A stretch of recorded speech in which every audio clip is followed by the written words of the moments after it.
Joe and Bella stories. Number 8. Shopping trip.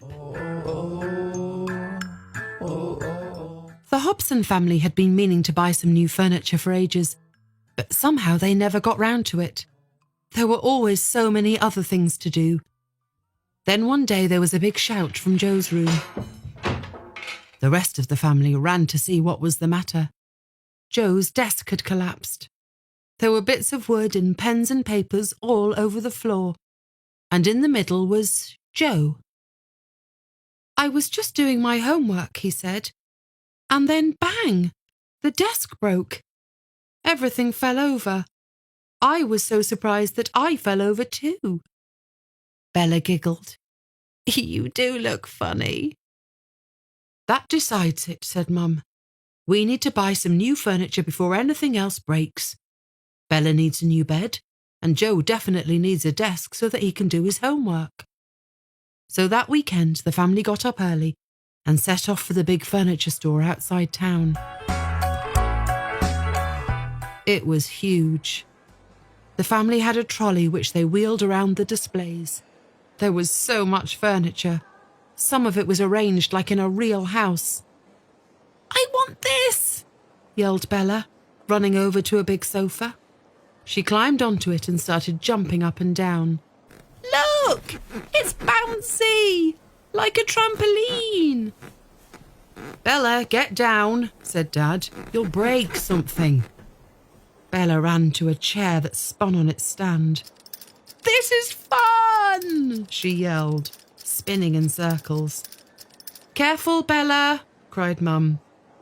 "Look, I'm playing houses," said Bella, crawling under a table. Bella loved playing houses. "That's enough!"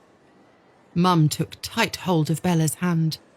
Bella didn't like it, but she had to stay close. The family chose a new bed for Bella. They chose a bedside table and cupboard too. Then they went to look at desks for Joe. Bella was bored now and tired. She didn't say much while the rest of the family discussed which desk to get. Joe had found one he liked, but Mum and Dad couldn't agree. "It's too big," said Mum. "There's not enough space in his room." "It's too small," said Dad. "There's not enough space for his homework." "I think it's just right," said Joe. "Let's get a cup of tea while we try and decide," said Mum. "There's a cafe in the store." Dad thought this was a good idea. He needed a sit-down, he said, and Joe really wanted a milkshake. "What do you think, Bella?" asked Mum. Then she looked round. "Where is she? I bet she's jumping on the sofa." But there was no sign of Bella on the sofa. Then Joe wondered if she could be spinning on the chair. Sure enough, the chair was spinning round, but when he looked more closely, he saw it was a different child, not Bella. Mum and Dad were really worried now. "Where can she have gone?" asked Mum. "I told her to stay right next to us." "She's never done anything like this before," said Dad. Joe felt worried too. What could have happened to Bella? Suddenly, Joe spotted something. "I think she did stay right next to us."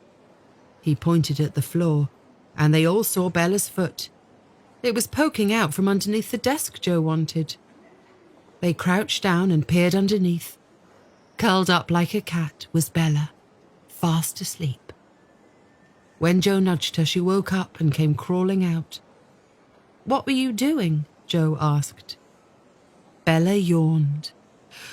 "Oh, I was seeing if your new desk was big enough to play houses," said Bella. "And it is." Mum and Dad told Bella she must never do anything like that again.